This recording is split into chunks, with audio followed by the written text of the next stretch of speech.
Siapa namanya? Fairul Zabat ya. Udah periksa darah tadi? Ya. Ada keluhan, sayang? Nggak ada?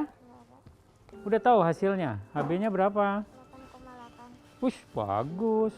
Penyebabnya sebetulnya ada masalah di sel darah merah, di mana dalam pembentukannya dia nggak sempurna. Jadi kasarnya dalam pembentukan hemoglobinnya itu ada masalah karena kurang sempurna. Yang umurnya harusnya eritrosit itu 120 hari, dia di bawah itu. Kalau misalnya dibilang keteradaan stok darah itu berkurang, pasti itu secara otomatis buat panik gitu loh. Karena kan secara nggak langsung itu yang menjamin kelangsungan hidup kita gitu kan. Tanpa darah kita there is no chance we can continue our life. Karena kalau mereka udah jadwalnya transfusi, terus dia nggak ada darahnya, stoknya kok menipis, sedangkan waktunya sudah harus transfusi, kan dia punya HB-nya akan turun terus. Sehingga dia bisa drop, akhirnya bisa celaka.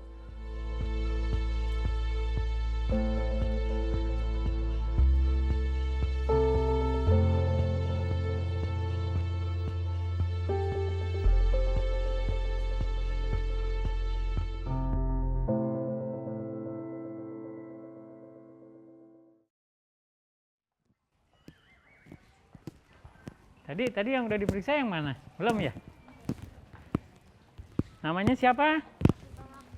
Makturo ya. HB-nya udah tahu berapa? Udah. Berapa? 7,7. Ih, bagus ya. Paling bagus di atas 9. Kalau 7 kurang. Pernah sampai 5 enggak?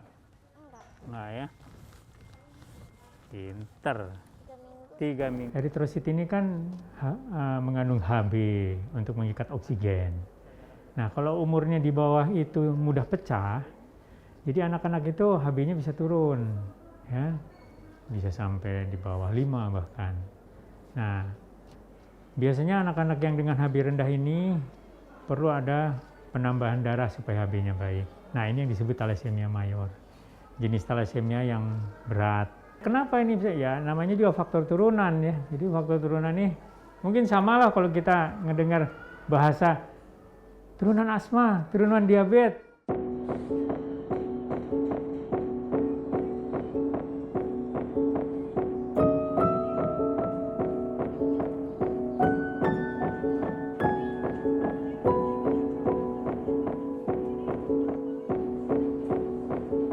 Jadi ada hukum Mendel yang mengatakan bahwa faktor turunan dari yang minor itu cukup resiko tinggi terhadap mayor. Nah, biasanya kita harus screening orang tuanya. Kalau ada mayor ya kemungkinan dua-duanya minor. Kalau kan orang tuanya normal, kalau orang tuanya udah kelihatan mayor sih kita udah tahu nih pasti ini. Tapi kalau kan orangnya kelihatan normal seperti kita biasa. Kelihatan cakepnya, kelihatan cantiknya, tiba-tiba pas nikah ya sekitar 25% kalau perhitungan minor itu bisa minor. Kalau 25%, 50%-nya dia mayor.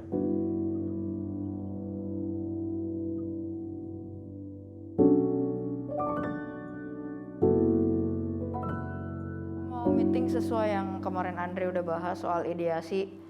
Gimana kalau kita bisa bikin kalender konten kita tuh per bulan berdasarkan beberapa momen-momen penting yang terjadi di hari tersebut selama bulan Mei. Mau mulai dari siapa dulu? Sebenarnya saya sendiri diceritain ya, karena pas pertama kali terdiagnosa itu masih umur 8 bulan. Jadi benar-benar nggak tahu apa-apa, cuma dari berdasarkan apa yang diceritain orang tua saya tuh gejala awalnya sempet batuk pilek on and off beberapa kali. Batuk pilek sembuh, terus beberapa lama lagi batuk pilek sembuh, sampai akhirnya ada satu ketika dibawa ketemu sama Prof. Is kalau nggak salah. Nah, Prof. Is ini bilang coba periksain darahnya gitu secara lengkap. Nah, disitulah baru ketahuan bahwa ternyata itu saya menderita thalassemia beta mayor.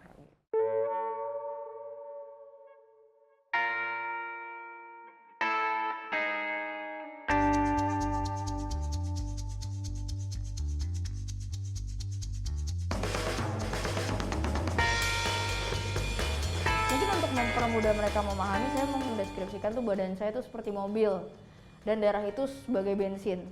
Jadi kalau mobil aktivitas kan kita pakai setiap hari, kita bakar bensin kan. Nah bensin itu kan nggak bisa bikin lagi mobilnya kan. Nah berarti badan saya anggap aja kayak mobil, darah itu bensin, saya pakai darahnya untuk aktivitas, bensinnya habis, saya mesti isi bensin lagi. Mungkin seperti itulah analogi yang sering saya sampaikan ke orang-orang yang awam, paling praktis sih kayak gitu. Kondisi talasemia ini bukannya bikin saya malu sih. Awalnya saya nggak mau semua orang tahu saya menderita talasemia, karena menurut saya beranggapan orang jatuhnya bukan mendukung, malah takutnya mengasihani gitu kan. Itu yang saya nggak mau. Sebagai penderita talasemia, saya merasa saya punya kelainan, tapi justru itu yang membuat saya spesial dan beda dari kalian. Dan saya nggak butuh rasa kasihan kalian gitu. Kalau kita kan kayak ya orang normal gitu kan, kalau nggak ngelihat dari penampilan fisik secara mendetail, sekelibat doang orang mana tahu sih. Orang kayak saya ketemu di jalan aja masih banyak yang suka kayak ngelihat saya lagi nyetir. Iya anak kecil udah nyetir gitu kan. Saya kan juga udah beristri gitu ya. Kayak di mall kalau kita lagi pegangan tangan ya banyaklah tatapan-tatapan mata sinis gitu. Woyo. Instagramnya udah balik. Aneh banget nggak sih? Terus nggak tahu out of the blue abis tutup telepon dia. Terus aku cek gitu Instagram aku kan kayak iseng cari lagi ya. Terus tiba-tiba muncul God is good all the time, asli.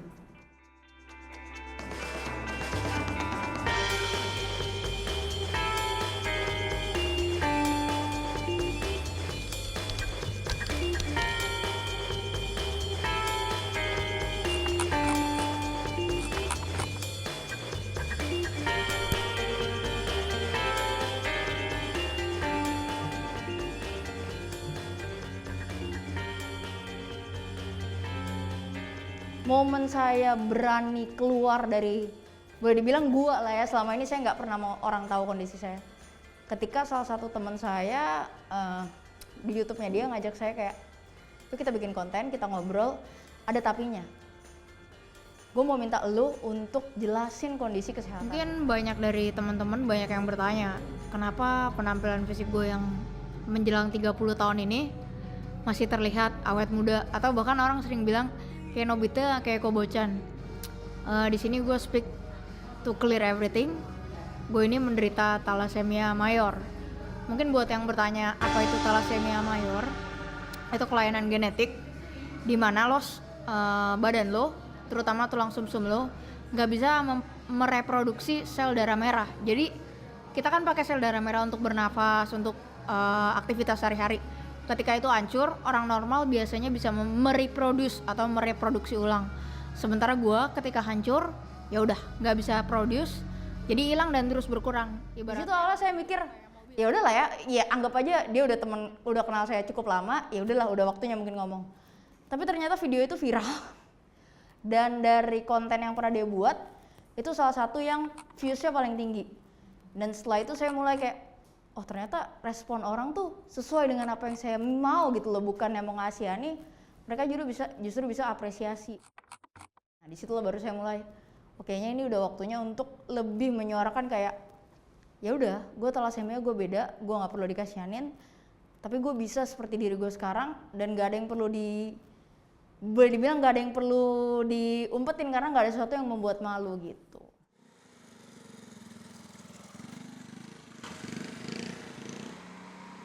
Saya mempunyai anak 4, laki semua, dan yang thalassemia mayor 1, yaitu yang nomor 3, dan sudah meninggal kira-kira 25 tahun yang lalu. Ya memang perjalanannya cukup panjang ya.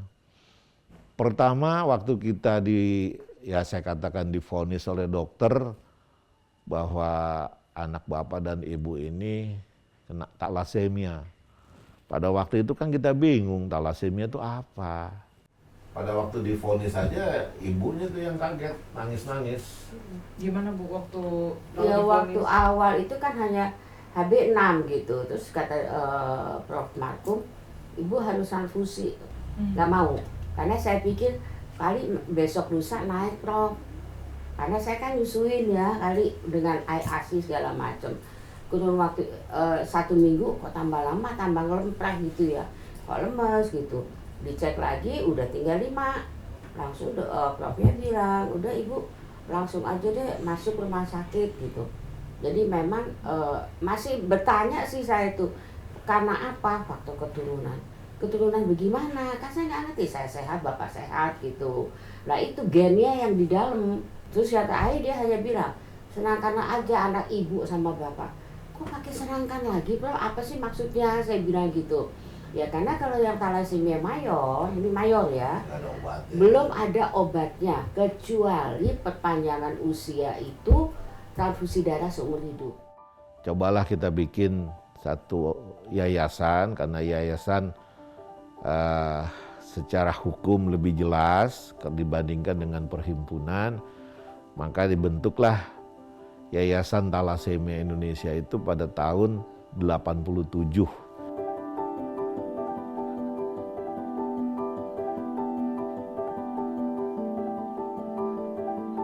Sebetulnya pada awal daripada COVID ini, pandemi ini sebetulnya kita sudah mengantisipasi bahwa kita akan mengalami kesulitan-kesulitan.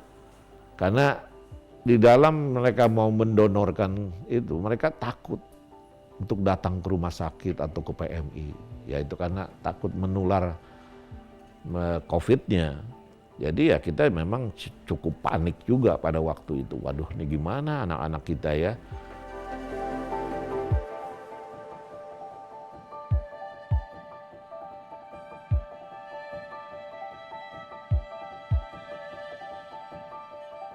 Zamannya pandemi ini untuk mengumpulkan memang agak sulit. Karena kita kan nggak boleh. Biasanya kita setiap tahun 2-3 kali melakukan hari donor darah. Pada pandemi ini kita nggak bisa. Biasanya kita bikin target 1000 kantong darah, kayak begitu-begitu ya. Selama pandemi ini ya kita nggak bisa.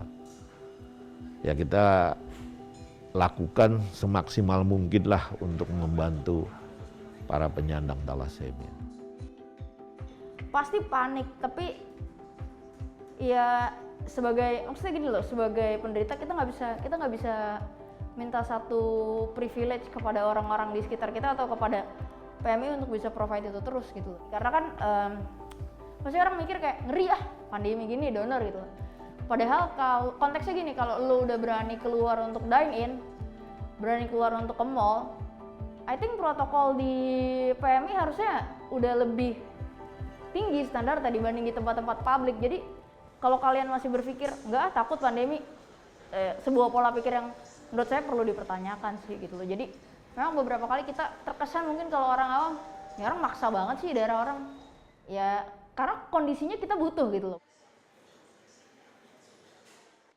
Kuncinya ya kita harus minta tolong sama orang untuk encourage mereka mau datang, dan puji Tuhan ya meskipun teman saya beberapa kesulitan, masih banyak orang-orang berhati mulia yang mau datang buat donor gitu loh. Meskipun ya tahu sendiri PMI kalau lagi darahnya habis kayak apa kondisinya di sana. Bahkan kemarin beberapa teman saya juga sampai jam 2-3 pagi gitu.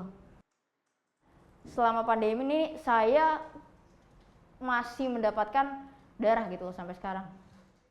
Masuk pandemi awal-awal ya pasti sebagai anak thalassemia ya punya kekhawatiran, karena kan kita punya perbedaan dengan orang normal gitu loh, terutama boleh dibilang kita comorbid lah ya. Jadi salah satunya ya saya sempet kayaknya nggak keluar rumah untuk ngapa-ngapain tuh dari bulan Maret sampai bulan Juni lah. Favorit buat dibaca. Bisa tuh Sal 17 Mei bisa Hari Buku Nasional, masuk kontennya Rakus. Mulai berani keluar dan akhirnya ya rutinitas saya sampai sekarang tetap basicnya adalah saya itu pasti rajin cuci tangan. Saya nggak pernah lepas masker kalau nggak lagi makan atau nggak lagi minum, jadi saya selalu pakai masker. Terus ya saya menghindari tempat yang ramai gitu loh. Kalaupun seandainya saya dine in atau makan di tempat, saya cari restoran yang memang udah kenal saya, atau at least saya udah sering bolak-balik ke sana dan tidak terlalu ramai gitu.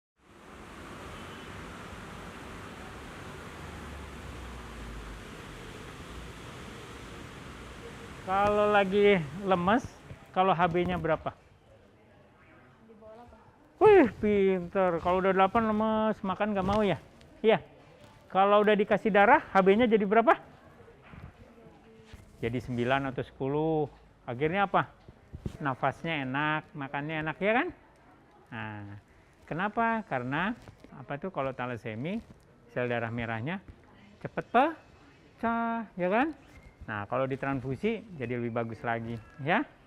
Makanya nanti kalau lemas atau apa, bilang sama mama, tarik-tarik, mah, transfusi dong, periksa nih, HB-nya takutnya berapa, ya. Ya. Terus obatnya harus diminum, ya. Thalassemia mayor ini dari dulu diusahakan ada apa ya, yang bisa menyembuhkan. Tapi sampai saat ini nggak ada. Karena dari pembentukannya dari sumsum tulang yang jadi masalah. Siapa namanya? Hah? Putri. Oh, cantik nih. Ya. Ada sih dulu kita lakukan cangkok ya. Cangkok sumsum tulang. Wah, tapi luar biasa mahalnya.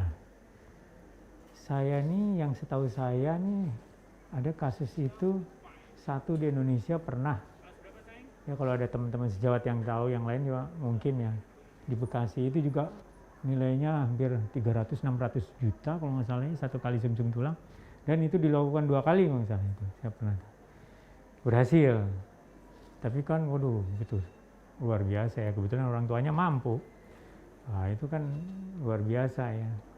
Jadi dibilang ya itu berhasil ya. Tapi rata-rata, wah nggak demikian ya. Saya bersyukur dengan adanya Popti, kita bisa menghimbau orang tua penderita talasemi, dilakukan penyuluhan bahwa talasemi mayor itu begini, efek sampingnya begini, makanya harus rajin kontrol, harus tahu komplikasi yang akan terjadi, dan dia bisa hidup normal asal lagi. Untuk darah, ya saya bersyukur lah, kemarin agak susah juga ya, sampai ada di selang-seling gitu ya, penambahan karena darah ini nggak ada, besok. Terus biasanya masuk ada sampai 50 orang, kita batasi 25. Nggak taunya kesian, yang HB-nya rendah, dia kan harus dapat. Jadi ya kita upayakan lah, yang HB-nya rendah sekali, ayo datang. Yang HB-nya masih bagus, coba di rumah dulu. Nah itulah komunikasi Popti itu penting sekali di situ.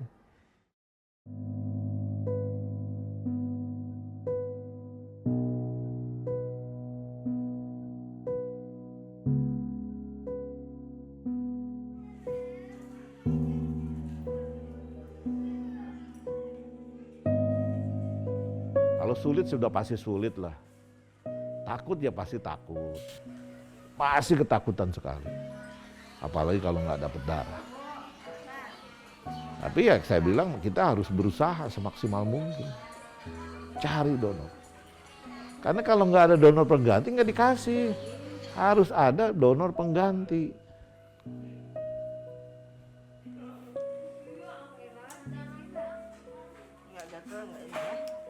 Dari talasemi yang kena COVID ada 50-an ya.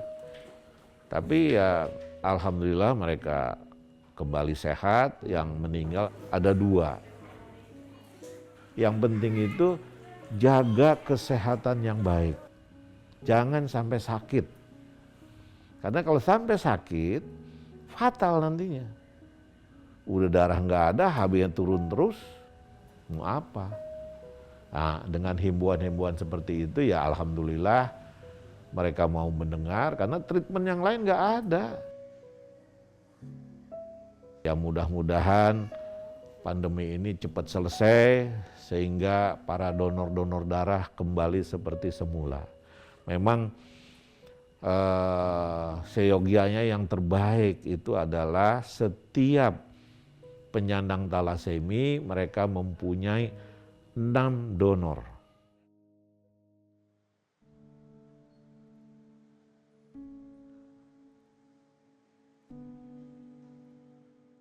Oh Beb, tadi pas wawancara ditanya, kamu kalau jalan sama aku pas kita diliatin sama orang-orang lagi jalan berdua, malu nggak gitu? Kata mbaknya santai apa enggak? Coba jawab dong.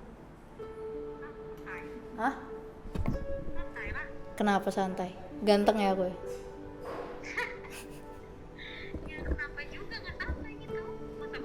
Coba dong keluarin tagline kamu, bahagia tuh apa? Bahagia tuh apa?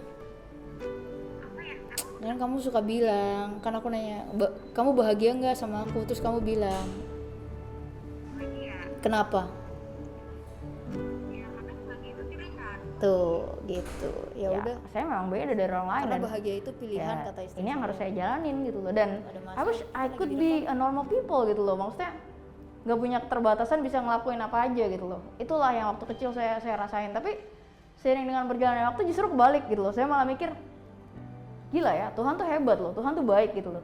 Gue punya kekurangan, gue dikasih kepercayaan, gue ngejalanin, turn out resultnya hampir sama atau bahkan malah, saya nggak tahu ya, beberapa puluh tahun yang lalu mungkin ada orang yang thalassemia mayor justru lebih shine dari orang biasa, atau beberapa tahun ke depan, kita nggak pernah tahu gitu loh. Maksudnya everything happens for a reason gitu. Mungkin apa yang kita kerjakan, kita nggak bisa lihat hasilnya secara instan saat ini. Tapi saya berharap beberapa generasi mendatang muncul banyak pioner-pioner dari penderita thalassemia yang bisa mengubah cara pandang dunia dan bisa membuktikan bahwa keterbatasan itu cuman sekedar mitos gitu loh.